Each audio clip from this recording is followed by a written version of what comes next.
Saludos, buenos días. Aquí estamos en viernes, terminamos la semana. ¿Y qué semana? Una semana llenísima de informaciones, claro, con un tema que ha dominado, que es el tema haitiano, con muchos elementos que se van incorporando cada día, que van desde la situación de la falta de combustible, de la preeminencia de las pandillas, de las gangas, de esos grupos, no solo en Puerto Príncipe, sino que, bueno, sobre todo en Puerto Príncipe, pero parece que se mueven por todo el país. Las declaraciones del canciller desatinadas a partir de un llamado que hizo el presidente Luis Abinader a la comunidad internacional para ir en ayuda de Haití. Y de ahí para allá todas las opiniones de tanta gente que entienden que son las salidas, ¿no?, a la situación haitiana, que van desde que esos mismos grupos armados, delincuenciales, estimulados por esa oligarquía, claro está, haitiana, sean quienes tengan el predominio legítimo de Haití. Eso desde regímenes de fuerza, ya ustedes saben. De ahí para allá todo lo que se quieran imaginar, y por supuesto la incursión de Barbecue, el jefe de la principal banda de la que estamos hablando, con una batería de periodistas, claro, con críticas a esa misma oligarquía, al liderazgo político haitiano, un poco conectando con lo que es el lenguaje de la gente y lo que necesita, ¿no? Ponderado incluso por algunos, o sea, una barbaridad, un desastre. Mientras tanto, bueno, la actitud del gobierno dominicano, la reunión con el liderazgo nacional, ayer hubo una en Palacio, están convidados este lunes también. Todo eso son elementos, Apolinar, que ponemos sobre la mesa sobre la situación haitiana, y desde ahí, bueno, otros que aquí se han postergado, y que también son parte de la discusión que deberíamos de tener ahora. Nos hemos concentrado mucho en el tema haitiano y hay que hacerlo, creo que sí, que es importante en este momento, pero no podemos olvidar tampoco, señores, que nos van a dar el trancazo del siglo con el aumento de las tarifas, que declaraciones desatinadas, por ejemplo, como la señora Barceló, que desde la semana pasada viene en su periplo, pero bueno, doña Juana Barceló, ya le dijeron que la reforma fiscal no va. Muchos quisieron ponerse donde el capitán lo viera y por supuesto, ella fue de las que salió a decir, nosotros no, porque nosotros aportamos y aportamos mucho, y parece que no es tanto como ellos dicen, ¿no? Y eso también lo vamos a ver en este día. Así que con esto te doy los buenos días y terminamos la semana. Buenos días, Ivonne. Bueno, la situación política haitiana es verdaderamente preocupante, no solamente por el destino de ese país, sino también por las posibles consecuencias que puede tener sobre la sociedad dominicana. Sin embargo, todas las políticas aparentemente se están manejando a partir de la información periodística. Y la información periodística no aporta elementos contundentes que permitan hacer una evaluación de lo que está ocurriendo social y políticamente en ese vecino país. De tal manera que a partir de esas informaciones que se sirven, no es posible vertebrar una política exterior, en el caso de República Dominicana, hacia Haití, y hace muy difícil evaluar la situación y las posibles alternativas que se le pueden plantear a la República Dominicana en este caso.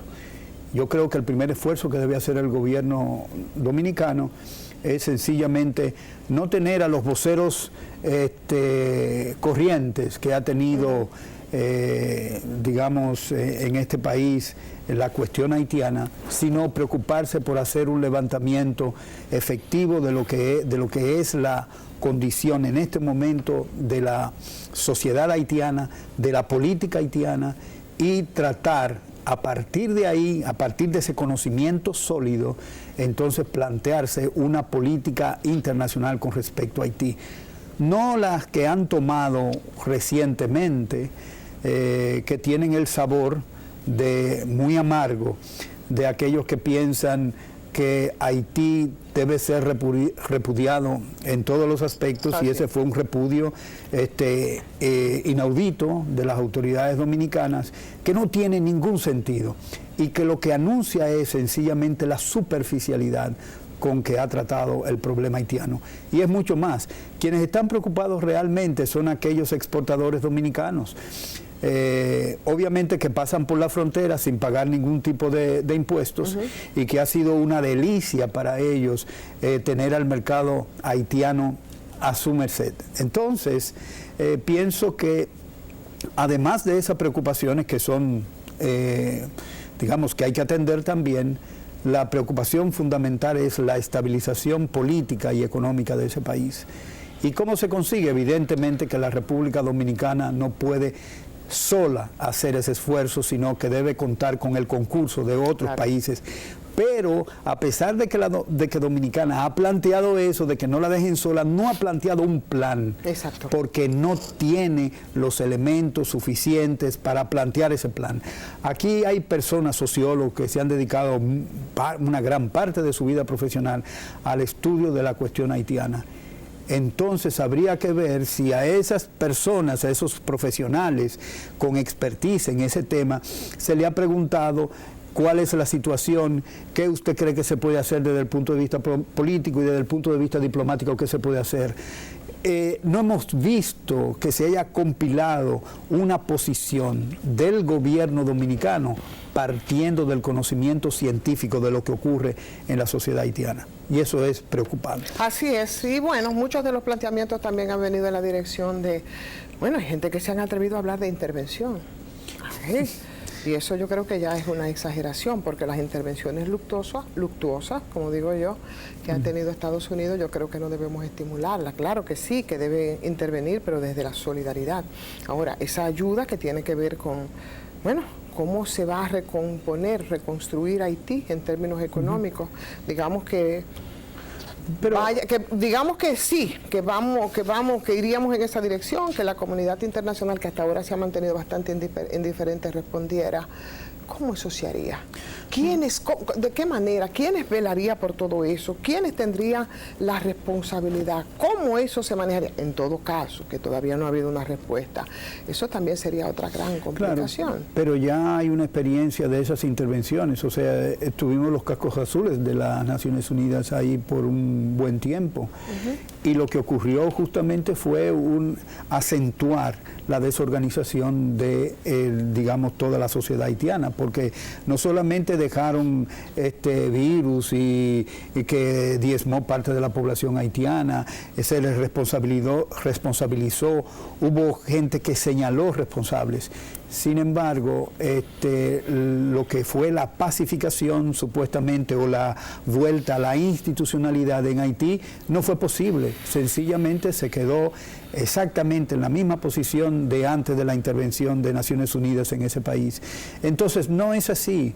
Yo creo que durante los años 80 México exhibió una política internacional que probablemente otros en silencio emularon, que fue la autodeterminación de los pueblos.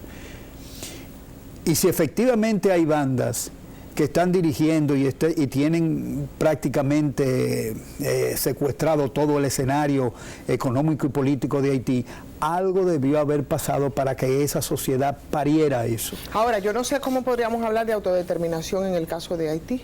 Sería como bastante complicado, porque autodeterminación, a partir de que podríamos hacerlo. En Haití hay un vacío, hay un repliegue del Estado, hay un vacío de las instituciones, de los poderes todos, y bueno. Estoy de acuerdo con eso, Ivonne, pero tú no puedes poblar Haití de suecos para que hagan su reforma. Son los haitianos que tienen que hacer su reforma. Ahora bien, ¿cómo ocurriría eso? ¿En qué contexto debería ocurrir? Sencillamente debería haber un gobierno provisional de acuerdo con todas las partes, incluyendo las propias bandas, porque efectivamente las bandas son una realidad en Haití. Y una creación de esa sociedad. Pero entonces, claro, porque no eso, o sea, mucha gente incluso vinculada hasta los Tontón Macoute, porque debemos recordar lo que fue eso también, ¿no? Y cómo se crearon los Tontón Macoute. Entonces, eso es bastante, yo creo que es muy parecido lo que está ocurriendo, ¿no? Pero eso es lo que, o sea, tú tienes que tener una provisionalidad del gobierno y que ese gobierno tenga como principal tarea organizar unas elecciones, pero unas elecciones que evidentemente tienen el reto de ser creíbles para el resto de la sociedad. No puede ser unas elecciones sencillamente complaciendo a los grupos tradicionales haitianos, oligárquicos, o a una parte de la sociedad. Sencillamente tiene que ser una aprobación social de que ese gobierno está haciendo un trabajo para traer a la mesa al acuerdo de toda la sociedad y a partir de ahí comenzar la reconstrucción institucional del país. De otra manera yo no lo veo. Si tiene que haber un orden, el orden tiene que comenzar por algún lugar. Y pienso que lo más cercano que ellos tienen, y puede ser con la participación internacional, no la injerencia, claro, sino la participación, la ayuda, tal vez económica. Que se la deben históricamente, sí, porque tampoco, ¿entiendes? O sea, hay países ahí que tienen un compromiso histórico, de eso, sí, pero eso está, del cansancio, eso, ¿no? Eso están desentendidos. Totalmente. Esos son europeos y lo que es su sociedad hoy, que se fundamentó en la depredación de Haití, ellos no se recuerdan, al contrario, ellos saldaron su deuda porque los haitianos le pagaron a ese gran país, le pagaron.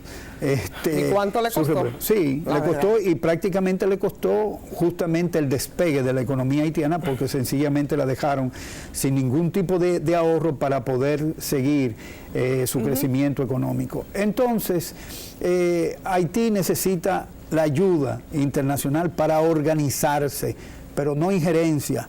Y son los haitianos los que deben discutir qué es lo que quieren. Y es la mayoría en democracia, eso es lo que se estila, que debe decidir por qué camino debe dirigirse política e institucionalmente y económicamente el vecino del país. Claro, ¿no? Porque además de lo que está ocurriendo en Haití, de la presencia de esas bandas criminales, indiscutiblemente en Haití, bueno, pues hay sectores también progresistas.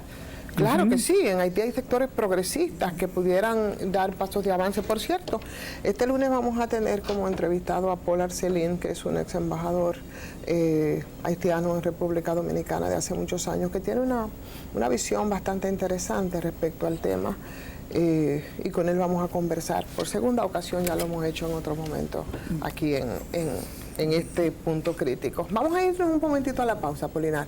Venimos de una vez.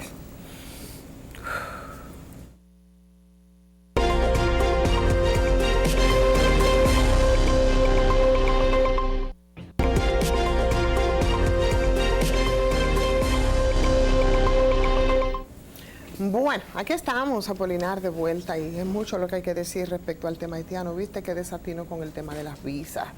Y a partir de ahí también, con todos los prejuicios que hay respecto a la gente común en el enfoque del tema haitiano, y que de alguna forma, o por ignorancia o por perversidad también, desde algunos medios de comunicación o algunos opinantes, lo estimulan, ¿no? Y la verdad es que la visión y el enfoque muy distorsionado y muy equivocado a mí también me preocupa muchísimo. Hay que separar lo que está ocurriendo de, por ejemplo, la situación de incertidumbre de esa población haitiana. Si estamos hablando de la frontera, de presencia de efectivos militares, no es porque va a haber una guerra, porque lo más que pueden asomarse son los haitianos, claro, despavoridos y desesperados para la sobrevivencia, con un galón quizás de gasolina vacío para procurarse combustible. ¿Y cómo lo vamos a repeler? ¿De qué manera? O sea, y eso yo siento que se reproduce, y la gente desde la ignorancia y otros desde la perversidad lo estimulan porque quieren arrabalizar, ¿no?, el análisis y el entendimiento de la situación haitiana. Y por eso un poco también viendo el caso, por ejemplo, que me pareció desatinado del presidente Luis Abinader cuando el tratamiento que dio al tema de los estudiantes. Yo no había visto en ninguna parte del mundo que a los estudiantes se trata como han pretendido hacerlo. A esos estudiantes haitianos que ciertamente, como decían ayer, ni son una carga económica, ni son un problema, ¿no? Para el país. Y empezando por la forma de cómo entonces porque también esa es la otra parte que no se ha dicho y no se ha querido ver, ¿cuál es el visado que tienen esos estudiantes? Bueno, el visado que tienen es de turista. Yo no tengo tantas experiencias estudiando fuera, mis hijas sí lo han hecho y siempre en cada uno de los casos ha sido un visado especial. Entonces eso cobra mucha fuerza respecto a ese negocio que siempre se ha denunciado, que también desde nuestros cuerpos diplomáticos y nuestros consulados, que también desde ahí se hacen muchos negocios, por eso es tan apetecible. Explícame un grupo de personas que vienen como estudiante, como usted le otorga un visado de turista. A menos que usted no esté haciendo también negocio. Yo creo que eso debió incorporarlo el presidente Luis Abinader en su preocupación cuando él decía y justificaba esto en el hecho de que se podrían colar parte de esas bandas a través de esos grupos que vienen a estudiar. Si se cuelan es porque no están haciendo lo que deberían, nuestros cónsules, ¿no? O en nuestra sede diplomática, que muy conscientemente otorgan visado de turista a personas que vienen a estudiar y para eso seguro que cobran. Pero eso yo creo que más bien es una medida propagandística del gobierno, porque si efectivamente se quiere sacar a los haitianos, entonces deberían comenzarse por aquellos sectores económicos que los usan en masa. Por ejemplo, el sector agropecuario, el sector turismo, el sector construcción. ¿Por qué no los van y los buscan ahí? Porque ahí hay muchos. Y probablemente la mayoría de esos seguramente ni visa tendrán, porque todo el mundo sabe, es digamos conocimiento popular, que los haitianos entran pagando un peaje en la frontera y que alguien se queda con ese peaje, nadie ha investigado con cuánto se quedan ni con cuánto pasan, no hay ningún tipo de control, la frontera es tierra fundamentalmente militar, de tal manera que ahí se hace lo que ese cuerpo castrense entiende. Además del negocio que hacen, pues, por supuesto, muchos de los empresarios con los que ellos trabajan, que están vinculados al sector de la construcción, también al turismo, a la producción agrícola. Pero eso no se puede tocar porque eso es el sector privado. Obviamente también, yo creo que fue, como dijiste al principio, un desatino de esta administración tomar una medida de esa naturaleza. Yo quisiera saber algunos de esos periodistas que han siempre apoyado que haya una relación más, no solamente consciente, sino una relación que tienda a mejorar el clima, no solamente económico, sino político e institucional de Haití. ¿Qué piensan del gobierno de Luis Abinader? Porque efectivamente esta ha sido una administración que en este sentido ha ido de fracaso en fracaso. Pienso que este gobierno sigue sin liderazgo y obviamente en ese sentido el liderazgo no lo puede tener el empresariado, porque el empresariado dominicano en términos generales es el que más se beneficia de la migración haitiana, fundamentalmente la ilegal. Bueno, hay muchos que han hablado de ese encuentro que tuvo el presidente, lo tuvo en el día de ayer con el liderazgo nacional. Religiosos, empresarios, políticos. Pero el liderazgo nacional solo se el vinchismo, que también es una categoría. O sea, que también... ¿Entiendes? Es una categoría. O sea, la posición de ese grupo sencillamente no contribuye a la solución del problema, porque ese grupo es un grupo extremista y que lo han usado siempre los empresarios como punta de lanza cuando quieren revivir el tema haitiano. Y eso es lo que han hecho y cobran por eso. Y pienso que desde esa perspectiva es imposible tomar en consideración lo que son los puntos de vista interesados de ese grupúsculo que es la Fuerza Nacional Progresista. Eso debe mandarse a guardar y deben, digamos, seguirlo de cerca, porque tienen tanta cola que pisarle, caramba, que yo no sé cómo todavía pueden tener la posibilidad de hablar en público en la República Dominicana. Mientras todo eso ocurre, entonces nosotros nos olvidamos de los operativos que empezaron con tanta fuerza y tanto ímpetu al principio de esta gestión, ¿no? Esos moluscos que parece como que se nos están olvidando en el tiempo, ¿no? Que de tanto repetirlo y variarlo ya ni siquiera recuerdo los... Mira, yo realmente me entusiasmé al principio cuando se sometieron, el pulpo fue el primero, ¿no? El pulpo. Cuando se sometieron después vino las personas, la versión del pulpo eléctrico. Sí, hay muchas versiones, pero ya tenemos ¿cuánto? Un año el tenemos pulpo, en vino eso. Caracol, vino el caracol, la medusa y todo eso. Coral, sí, todo eso. Demás. Sin embargo, yo he notado una enorme lentitud. Claro. Parece que ellos se equivocaron y comenzaron con todos los casos para dar un golpe de efecto de que esta administración está persiguiendo la corrupción. Sin embargo, el hecho de que se ha convertido o ha tenido una lentitud muy acentuada, la continuación de esos casos no me da mucha esperanza. Y yo estoy esperando que el primer caso del pulpo por lo menos se lleve a juicio y que se comience a conocer el juicio y que tengamos resultados. No, de eso lo que vimos ayer era su principal cabecilla, que es el hermanito de Danilo Medina, Alexis Medina, procurando que se le varíe la medida de coerción. Sí, cada vez que sabemos de uno de esos casos es en esa dirección. Ayer se publicó justamente el caso en Diario Libre de Andy Daguarre, y el periodista que escribió la nota decía que a ese individuo nadie lo puede tocar aquí. ¿A quién? A Andy. Nadie lo puede tocar. Efectivamente se le conoce un caso por su participación en Odebrecht. Claro. Sin embargo, se le archivó su expediente, se desarchivó su expediente, pero todavía no hay forma de que vaya a juicio. Pero mira, tú sabes que nadie asocia, por ejemplo, a Andy Daguarre en el caso de la Punta Catalina. Tú sabes que ahí está la supervisión técnica y económica. Y la supervisión económica, en las licitaciones en principio, tú sabes de quién era responsabilidad. Sí, no, sabemos, y lo sabemos por una era de ese mismo personaje que terminó armando un competidor virtual que tramposo es el señor, y que no solamente no es porque lo haya dicho el rumor popular, sino que fue justamente Celso Marrancini quien dice que él fue que hizo un competidor virtual y todavía lo defiende. Él dice que sí, que eso se estila. Yo no sé en qué tipo de ambiente. Yo no sé cómo se estila después de 33 oferentes que habían y 4 que fueron precalificados. No, pero lo que pasa es, obviamente, la prensa dominicana... Y que todavía está en los tribunales uno de los casos de esos oferentes, que es el consorcio dominico-chino, donde está la empresa INPE. Sí, pero ¿y qué ha pasado? Tenemos años en eso. No va a pasar nada, querido.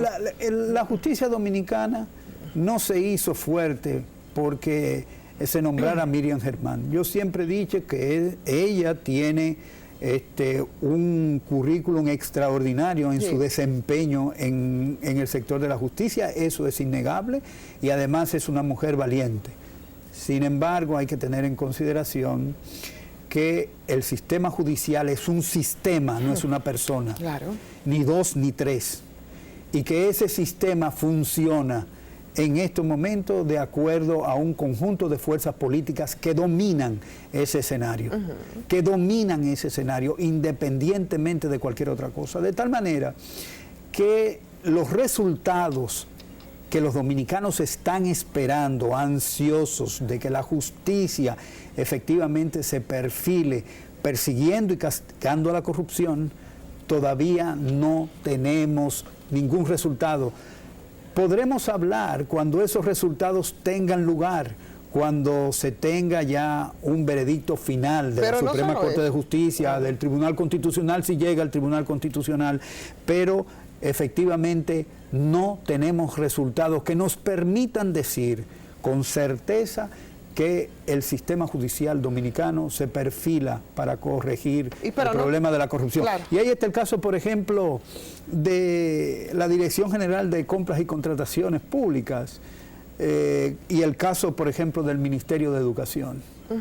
O sea, el gobierno sencillamente perderá 1.300 millones de pesos, sencillamente porque hubo una decisión de un juez que echó para atrás la solicitud que hizo Dirección General de Compras y Contrataciones fuera de tiempo, porque la hizo fuera de tiempo. Habría que ver si ese fuera de tiempo lo hizo por error o sencillamente comenzó a trabajar tarde ese expediente y llegó tarde a la justicia y por esa razón se lo rechaza. A mí me preocupa muchos silencios también que yo pienso como que se están acumulando. Se están acumulando muchos silencios de mucha gente que llevaba la voz cantante en la denuncia de muchos casos de corrupción y que ahora ocupan puestos importantes. Por ejemplo, ¿qué ha pasado con las alcaldías?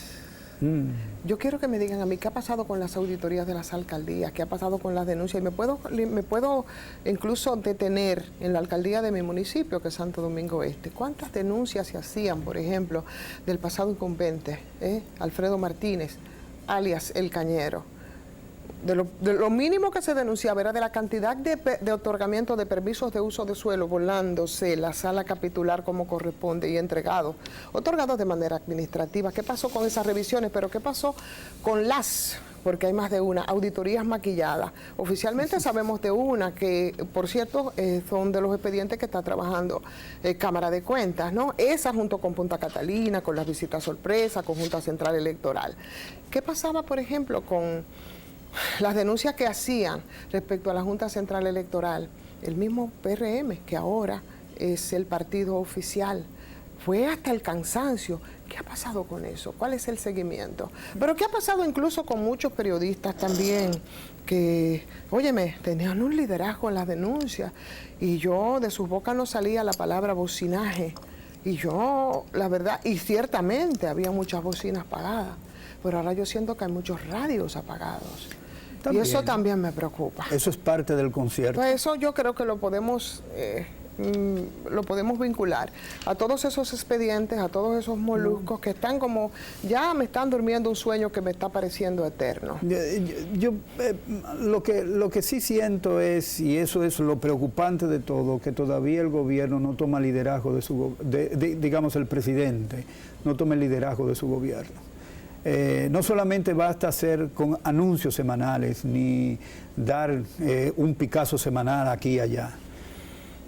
Hace falta algo más, hace falta una preocupación genuina de que la debilidad institucional ha carcomido la vida de los dominicanos. O sea, la infuncionalidad de la justicia, del sistema judicial y de otras muchas instituciones hacen la vida de los dominicanos mucho más difícil.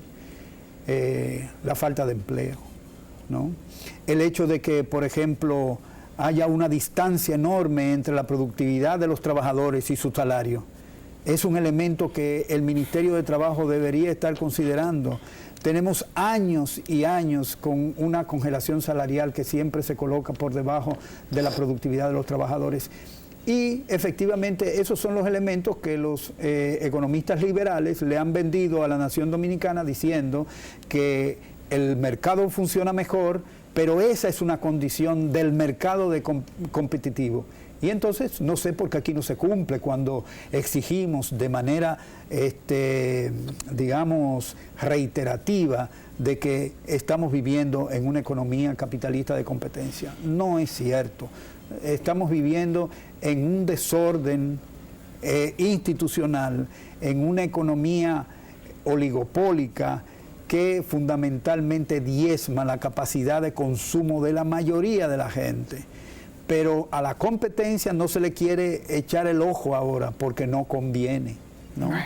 Entonces ese es uno de los elementos importantes. Yo quería traer a la mesa, a la discusión, Ivonne, el hecho de que la señora Juana Barceló, presidente del Barrick Gold en República Dominicana, se haya pasado prácticamente 2 semanas diciéndole a la gente que Barrick Gold ha aportado al fisco dominicano desde el 2013 hasta la fecha $3.000 millones.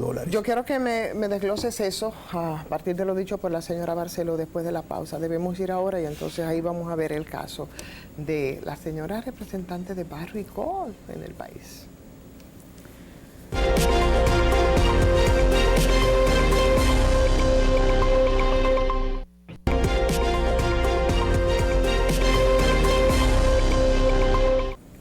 Bueno, estamos de regreso, señores. Sí, hablábamos sobre el caso de Barrick Gold, hablábamos del periplo que ha hecho a través de los medios la señora Juana Barceló. Pero señora, ya no hay temas de reforma, ¿no? ¿Qué es lo que queremos demostrar? Y hay números, ¿no? Hay números que son muy interesantes. Sí. La señora Barceló ha dicho que Barrick Gold ha aportado en impuestos a la República Dominicana 3.000 millones de dólares desde el 2013 hasta la fecha. El Observatorio Dominicano de Políticas Públicas de la UAS, a la cabeza de Marisa Ruiz, ha hecho un trabajo extraordinario compilando año por año cada uno de los impuestos que paga Barrick Gold a la República Dominicana. Y desde esa fecha del 2013, que es la que señala la señora Barceló, la firma ha aportado, incluyendo el 2021, lo que ha aportado inicialmente los 95 millones de dólares que avanzó al gobierno por el caso de la pandemia, ha aportado en impuestos 2.264 millones de dólares.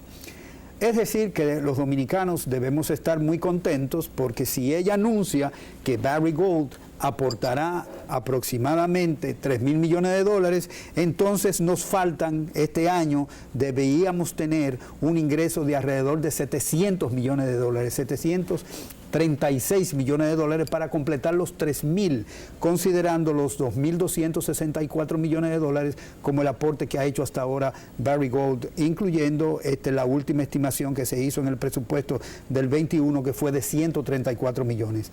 Barrick Gold, en toda su historia, el año que más dinero pagó al fisco dominicano fue en el 2017, que pagó 327 millones de dólares. Después tiene un año de 322, que fue el 2014, y a partir de ahí fueron 173, 198, 290, y este año que dijo inicialmente que pagaría 134 millones, de los cuales adelantó 95. De tal manera que estamos muy contentos los dominicanos con el anuncio de la señora Barceló, diciendo que Barrick Gold ha aportado 3.000 millones de dólares, incluyendo este año. Consecuentemente, esperamos que efectivamente al presupuesto de este año ingresen alrededor de 736 millones de dólares para completar los 3.000 que ella dice que ha aportado. Y eso es fabuloso. O sea, Barrick Gold es fabuloso, a pesar de que el contrato es un contrato muy malo. O sea, que las cuentas no cuadran. Lo que dice la señora Barceló con las cifras que lleva, lleva el observatorio y que lo lleva a partir de lo que son las publicaciones oficiales. Ellos, porque no es que están inventándose. No, las publicaciones oficiales. Sí. Y esas o sea, que hay que remitir a la señora Barceló a sus propias cifras, a sus propias publicaciones. No, pero lo que no entiendo es, si ella dice eso, yo creo que ella conoce muy bien su empresa y que no debe estar dando un número cualquiera, y que si lo da debe tener en consideración de que hay organismos de investigación, como por ejemplo el ODPP de la Universidad Autónoma de Santo Domingo, que le está dando seguimiento muy de cerca a lo que es el desempeño fiscal de la empresa Barrick Gold aquí en el país. Pero hay que recalcar algo. Mark Bristow, que es ¿cómo se llama?, el ejecutivo principal de esa firma en Canadá, había anunciado que la firma quiere que los países donde ellos tengan explotación, sus gobiernos participen igualitariamente en los beneficios de la explotación minera. Y eso me da mucho gusto, porque entonces traigo a colación que en Tanzania Barrick Gold tuvo que pagar por atrasos de pagos de impuestos 300 millones de dólares de una multa que le puso un tribunal allá, y tuvo que sentarse a renegociar el contrato. Igualmente pasó en Papúa Nueva Guinea. Barrick Gold tuvo que negociar, pagar 34 millones de dólares de multa por algo también relacionado al pago de impuestos, y sencillamente están renegociando el contrato. Aquí, sin embargo... No, aquí están muy agradecidos de Barrick Gold. Aquí están muy agradecidos de Barrick Gold, y no es verdad que van a ir a revisar ningún contrato, aunque eso podría hacerse. La participación... Y eso se estila, como bien están diciendo. En la segunda enmienda de ese contrato, ahí se cometió una barbaridad. Barrick Gold, no solamente la quinta mina más grande del mundo, o sea, quinta mina de oro más grande del mundo en República Dominicana, Y efectivamente resulta, digamos, increíble comparado con el resto de todas las otras mineras, que nosotros seamos además la mina más barata que tiene Barrick Gold, o más barata del mundo, incluyendo las de Barrick Gold en otros países. El costo de producción, según Barrick Gold, de una onza Troy de oro es aproximadamente de $464, pero ellos le agregan a ese costo de producción lo que es el costo de venta, que es una empresa filial de Barrick Gold que vende el oro, que recibe el oro a consignación y lo vende, y solo cuando cobra Barrick Gold, entonces se paga el PUN, que es la participación en las utilidades netas. Pero nosotros no sabemos ni cuánto vende ni a cómo lo vende. No solamente no sabemos a cuánto vende, sino que no sabemos cuál es el quilataje del oro que se saca por las aduanas dominicanas. No se sabe cuál es el contenido, ni si es de 10 quilates, de 14, de 20, no se sabe de nada, absolutamente nada. Toda esa información es secreta. No sé si el gobierno ha tenido la valentía de preguntarle a Barrick Gold cuál es el contenido de ese lingote que exporta, ¿no? Y aún así la señora Barceló dice que por esa contribución tan extraordinaria, su contrato no debe ser revisado. Pues señora Barceló, tengo para decirle que se estila en las economías de mercado que cuando existe un contrato que tiene una parte que perjudica, o que tiene un artículo o varios artículos que perjudican a una de las partes que participa en ese contrato, se tiene derecho a revisar el contrato. Yo no sé si en la firma que usted está, efectivamente eso se estila. En República Dominicana hay pocas cosas que se estilan de acuerdo a los mejores estándares internacionales. Sin embargo, en este caso, yo creo que no hay justamente una, compartir igualitariamente los riesgos, sino que los riesgos los tiene fundamentalmente el gobierno dominicano y que ustedes están llevándose la masa. Y según algunos analistas, es decir, expertos en el área minera, ya los ingresos de Barrick Gold van a comenzar a reducirse porque Barrick Gold, según esas personas, explotaron la parte del oro o del yacimiento de la mina que tenía mayor contenido de oro. Por eso ellos es quieren decir, expandirse. que a partir de aquí, a partir de los próximos años de explotación, nosotros veremos los ingresos de Barrick Gold por impuestos reducirse, a menos que no se haga, digamos, una revisión de ese contrato como manda.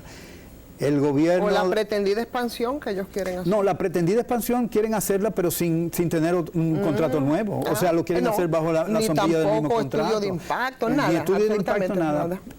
El gobierno tiene que, digamos, hacer cumplir la ley. Tiene que empantalonarse respecto a Barrick Gold. Es verdad. Debe hacerlo. Y yo no creo que lo vaya a hacer porque ya te contábamos la semana pasada cuando tratábamos el tema que declararon área protegida la Loma Siete Picos, pero dejaron Cuance. Y Cuance es donde ellos quieren hacer su Pero ahí no puede, es que el daño que genera en esa zona afecta la producción de cacao, una amplia producción de cacao, muy amplia, de cacao orgánico, de cacao que tiene destino de exportación a Europa, Estados Unidos, Canadá. Que genera 10.000 empleos a todas esas comunidades. Pero no solo, el problema es que esas exportaciones de cacao están por encima de los 230, de 240 millones de dólares al año. Así es. Es decir, más de lo que paga Barrick Gold. Con grupos de esos que son muy afectos incluso al gobierno, que son los que más estimulan esa producción y qué bueno que lo hacen. Son conocidos como productores de cacao. Entonces, en ese sentido, señores, Barrick Gold y gobierno dominicano, pongo atención y énfasis en que debe revisar el contrato, no solamente con fines exclusivamente tributarios, sino también con fines de lograr que haya un cumplimiento cabal del contrato. La verdad es que Barrick Gold no quiere nada, no quiere reforma fiscal, nosotros no. Revisión del contrato ahí no. Tampoco. Pero fíjate una cosa, el contrato que tiene Barrick Gold es un contrato de arrendamiento de la tierra cuando se declaró la Reserva Fiscal Montenegro, Reserva Fiscal. Ok. Eso significa que no compró un pedazo de tierra, no le compró a nadie. Ahí el gobierno de Leonel Fernández hizo barbaridades, esquilmando a muchos campesinos que había ahí, dueños de tierra, que no le pagó, cobraron, pero no le pagaron. Eso es un problema. Pero Barrick Gold no paga un solo centavo por el arrendamiento de las tierras. No paga, no está en el contrato el pago por el arrendamiento y ella tiene un contrato de arrendamiento. Basta decir que tampoco paga por los otros contenidos, los otros minerales que están en su predio y tampoco paga por el agua.